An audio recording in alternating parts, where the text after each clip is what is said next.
আজকে আমি যে ব্লগটা স্টার্ট করছি সেটা হচ্ছে আমার বার্থডে ব্লগ। তো বার্থডে ব্লগে মানে আমি যদি ঘুম থেকে না উঠতাম তাহলে হয়তো এত কিছু তোমাদের সাথে শেয়ার করতে পারতাম না। মানে কে সাজাচ্ছে, কিভাবে সাজাচ্ছে, কি কি জিনিস আনা হয়েছে, এই সমস্ত কিছু তোমাদের সাথে আমি শেয়ার করতে পারতাম না যদি বাই চান্স আমার ঘুমটা দুপুরবেলায় ভেঙে না যেত। আমার বাড়িতে এবং ও অর্থাৎ অর্পণ এরা সবাই মিলে আমাকে দুপুরবেলায় তাড়াতাড়ি লাঞ্চ করতে বলে ঘুমাতে বললো। আর ওই দিনই ওর চলে যাওয়ার কথা ছিল, 24শে মার্চই চলে যাওয়ার কথা ছিল। তো ও আমাকে মিথ্যা কথাটা বলেছিল।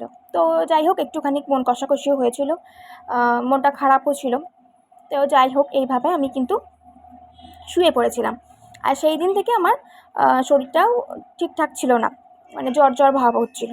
তো আমি ওষুধ খেয়ে শুয়ে পড়েছিলাম এবং কোইন্সিডেন্টলি আমার ঘুমটা ভেঙে যায় এবং আমি বেরিয়ে আসি। কারণ আমার দুপুরবেলায় ঘুমের অভ্যাসটা নাই, তো সেই জন্য আমার ঘুমটা ভেঙে যায়। আর বেরিয়ে এসে দেখি এরকম সাজানো স্টার্ট হয়ে গেছে। আর অর্পণ তো ওই ঘরে পুরো বেলুনে ভর্তি করে দিয়েছে, তোমরা একটু পরেই দেখতে পাবে। আর এই জিনিসগুলো কিছু কিছু জিনিস ও নিয়ে এসেছে, আর কিছু জিনিস আমাদের ছিল, আমার আগে যে বার্থডেগুলো হতো সেইগুলোতে এই জিনিসগুলো কেনা হয়েছিল সেই উপলক্ষে। তো তারপরে বাবা সব নামায় এবং এইভাবে একটু একটু করে সাজানো হয়। এখানে মা, কাকিমা সবাই রয়েছে। বাবা কিছুটা সাজিয়েছে, দিয়ে আর বাবা পাচ্ছে না, কারণ এত গরম হয় আমার এই জন্মদিনের সময়। আগে বাবা করতো, কিন্তু এখন পায়ের ব্যথার জন্য বাবা আস্তে আস্তে সেগুলো করা বন্ধ করে দিয়েছে, করতে পারে না অ্যাকচুয়ালি। তো যেগুলো বসে বসে কাজ সেগুলো বাবা করে দিচ্ছে। আর এই দেখো প্রচুর গোলাপের পাপড়ি, এমনি গোলাপ, মানে কত কিছু যে এনেছে, মানে আমি ভাবনার বাইরে পুরো। এখনও তো তোমাদেরকে বেলুনগুলো দেখাইনি, মানে ঘর ভর্তি বেলুন ফুলিয়েছে। তো এই যে রোজ পেটেলগুলো নিয়ে এসেছে। ও কিছুটা প্রথমে সাজিয়েছিল, মোটামুটি একটা শেপ আনার চেষ্টা করেছিল, হার্ট শেপ, কিন্তু খুব তাড়াহুড়ো ছিল, যেহেতু আমি শুয়ে আছি পাশের ঘরে এবং সেখান থেকে যদি বাই চান্স কিছু জানতে পেরে যায় তাহলে ওই সারপ্রাইজটা নষ্ট হয়ে যাবে। তো সেই জন্য মোটামুটি রোজ পেটেলগুলো একটা সাজানো হয়েছে, পরে হার্ট শেপ করা হবে এরকমই একটা ভাবনা প্ল্যান ওদের ছিল। পুরোটা অর্পণেরই ছিল বলতে পারো, ওই সমস্ত এনেছে এবং ওইগুলো করেছে। আগে এরকম কোনো দিন হয়নি, রোজ পেটাল দিয়ে এই সমস্ত কিছু হিজিবিজি হয়নি। তো সবটাই ও এনেছে এগুলো। তো তারপরে দেখো আমি এখন মাদের ঘরে নিয়ে যাচ্ছি। তো সেখানে নিয়ে গিয়ে দেখছি এইভাবে বেলুন পড়ে আছে, মানে প্রচুর প্রচুর বেলুন। এই বেলুনগুলো মানে এখানে কতটা তোমরা বুঝতে পারছো আমি জানি না, তাও অনেকখানি আমি তোমাদেরকে বোঝাতে পেরেছি। যখনও বার করে নিয়ে এসছে না, মানে খাটের তলাতেও অনেক ঢুকে গেছে।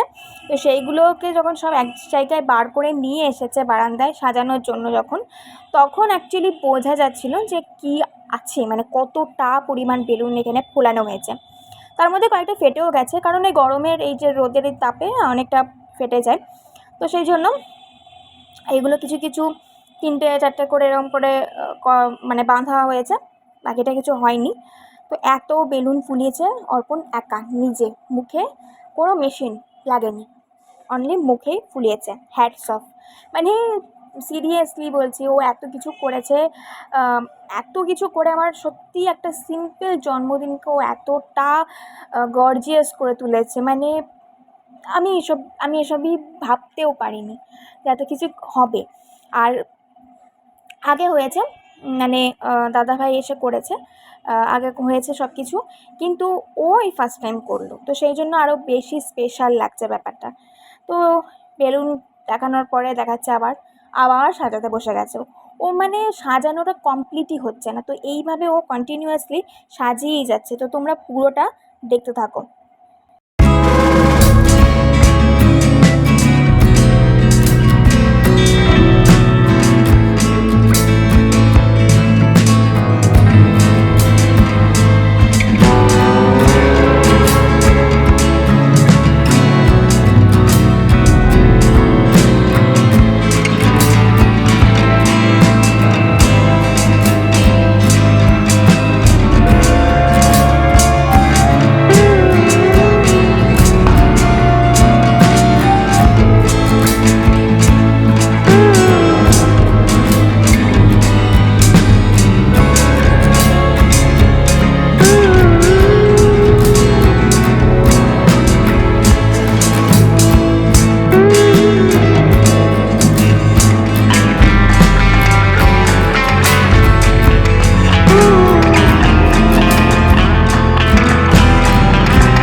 ইউ।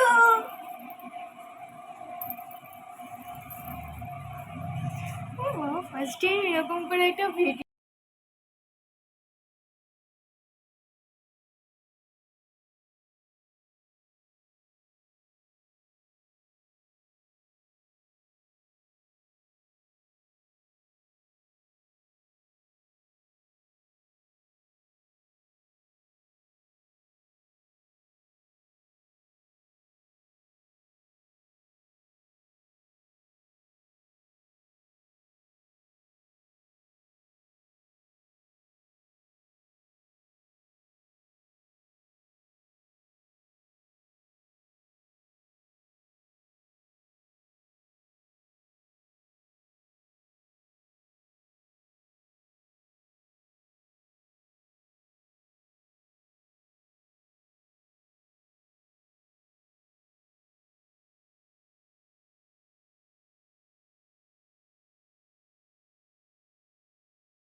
এবার আমি শেয়ার করছি আমি কীরকমভাবে সেজেছিলাম।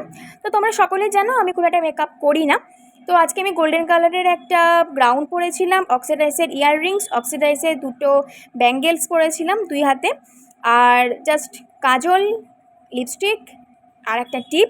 চুলটা আমি খুলে নিয়েছিলাম, সাইডে একটা ক্লিপ দিয়েছিলাম এবং সেটা আমি পরে করেছি।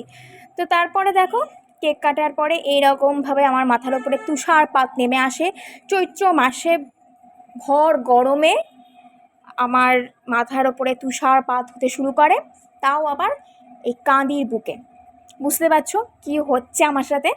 তো মানে আমি এটা ভাবিনি, আমি জানিও না যে ওটা ওই কেকের বাক্সের মধ্যে আলাদা করে রাখা ছিল। সবটা ওর প্ল্যান, ওর বদমাইশি। বাট লাইফে ফার্স্ট টাইম হলো। আমি সবারই দেখেছি, সবারই মানে আমার বাড়িতেও হয়েছে, বোনের জন্মদিনেও হয়েছে, সেটা তোমরা দেখেছো। কিন্তু আমার মাথায় কোনো দিন পড়েনি, আমি এটা স্প্রে কোনো দিন নিজে হাত দিইনি, এই সমস্ত কিচ্ছু আমার লাইফে হয়নি, কিচ্ছু না। মানে এই ধরনের জিনিস বলছি, সাজানো বার্থডে, মানে বার্থডের সময়তে সাজানো এ সমস্ত হয়েছে, আগেও হয়েছে। তবে ও আমার সাথে আমার জন্মদিনেই ফার্স্ট টাইম আমার কাছে থাকলো, আর তার জন্য এত এত এত কষ্ট করে এত সুন্দরভাবে সাজিয়েছে। মাঝখানে একটুখানি আমার মাথাটা গরম হয়ে গিয়েছিলো, কারণ আমি কেক মাখানোটা একদম পছন্দ করি না। তো সেই জন্য একটুখানি যাই হোক একটুখানি হয়ে গেছিলো। তো তারপরে এরকম তুষারপাত নেমে আসে, পুরো সাদা হয়ে গেছে এবং আমার ফোনের ওপরেও পড়ছিল। যে ভিডিওটা আমি করেছি মানে ড্রপ ড্রপ হয়ে গেছে, সাদা সাদা, দেখতেই পাচ্ছ, বুঝতে পারছো আশা করি। তো সেই মুহূর্তে উনি আবার ওইটা স্প্রেটা রেখে দিয়ে উনি ছুটলেন ওনার ফোন নিয়ে এসে আমার ওই পজিশনে একটা ছবি তুলতে। মানে এত বাজে একটা ব্যাপার হয়েছিল, কারণ আমি এই জিনিসগুলো কোনো দিনও হয়নি। তো আমি ভেবেছিলাম এই চুল নষ্ট হবে, এই হবে সেই হবে। তো যাই হোক কিছুক্ষণের জন্য একটুখানি মজা, বেশ ভালোভাবে দিনটা আমার কেটে গেছে। অনেক এফার্ট দিয়েও কাজটা করেছে, আমার বার্থডেটাকে এত সুন্দর করেছে। কারণ আমার কাছে আমার বার্থডে অতটাও বেশি গুরুত্বপূর্ণ নয়, আমি অতটা বেশি হাইফাই কিছু পছন্দ করি না। আমি যেটা পছন্দ করি সেই জিনিসটা এখনও পর্যন্ত কোনো দিন হয়নি। যদি কোনো দিন হয় তাহলে সেটা তোমরাও জানতে পারবে। তো এত কিছু হাইফাই আমার মানে আমার কি বলবো, হয়নি বলবো না, হয়েছে, কিন্তু আমি ছোটোখাটো, আমি অল্পে সন্তুষ্ট হই। তো এতটা কষ্ট করেও করেছে, মানে আমি তার জন্য ওকে থ্যাঙ্কস দিয়ে ছোট করব না। আমি শুধু একটা কথাই বলবো, এইভাবে পাশে থেকো, এইভাবে সাপোর্ট করে যেও। আমি যে কাজগুলো করি এখনও পর্যন্ত আমাকে সবসময় সাপোর্ট করে। তো এইভাবেই সাপোর্ট করে যেও, এইভাবে পাশে থেকো, এইভাবেই ভালোবেসো, আর এইভাবে আমার রাগ মেজাজ সব কিছুকে সহ্য করে ঠিকঠাকভাবে চালিয়ে নিও আমাকে। কারণ ওর মেজাজ নেই, ওর রাগ নেই, আমার আছে। আমি বলছি আমার আছে, এবং ও সবটা সহ্য করে, সবটা সহ্য করে। তো তার জন্য এই যে এই সুন্দর যে মানুষটা দুপুরবেলায় ভাত খেয়ে ছুটির দিনে ঘুমানো স্বভাব, আর বিশেষ করে রোদে তো একদমই বেরোতে চায় না, সেই মানুষটা এই ভর দুপুরবেলাতে এসে সমস্ত জিনিস কিনে এনেছে, সাজানো শুরু করেছে, নাকে মুখে ভাত খেয়ে এসেছে। মানে আমি আমি বলে বোঝাতে পারবো না ও কতটা এফার্ট দিয়ে কাজগুলো করেছে। আমার লাইফে বাবার পরে এই রকমভাবে এফার্ট দিয়ে কেউ কাজ করলো, মাঝখানে দাদাভাই করেছিল, কিন্তু এত কিছু হয়নি। হ্যাঁ, হালকা পাতলা সাজানো হয়েছিল। তো এইভাবে সুন্দরভাবে কেটে গেল সন্ধ্যেটা। তারপরে ডিনারে ছিল fried rice, chicken fried rice, chicken ভর্তা। এবার যারা আমরা ছিলাম, আমাদের ইয়াং জেনারেশন খেয়েছিলাম চিকেন ভর্তা আর চিকেন ফ্রায়েড রাইস। আর যারা বাবা মা বড়ো যারা ছিল তাদের প্রত্যেকের নান আর চিকেন ভর্তা। আর নিচেতে যে দাদু থাকে সেই দাদুর চিকেনের মানে চিকেন খায় না, তো তার জন্য ওই নান তার সাথে আলুর দম ছিল। তো ব্যাস এইভাবে আমার জন্মদিনটা কেটে গেল, সকাল থেকে রাত অবধি সুন্দরভাবে কেটে গেল। আর আমার সিঙ্গেল লাইফ, ব্যাচেলার লাইফ, আমার এই বাড়িতে জন্মদিন লাস্ট বার্থডে হলো বিয়ের আগে। তো জানি না বিয়ের পরে আমি এখানে আসতে পারবো কি না, বা কীভাবে কী কাটবে। তো যাই হোক এইভাবে দিনটা কেটে গেল। ভালো লাগলে লাইক কমেন্ট শেয়ার করে দিও।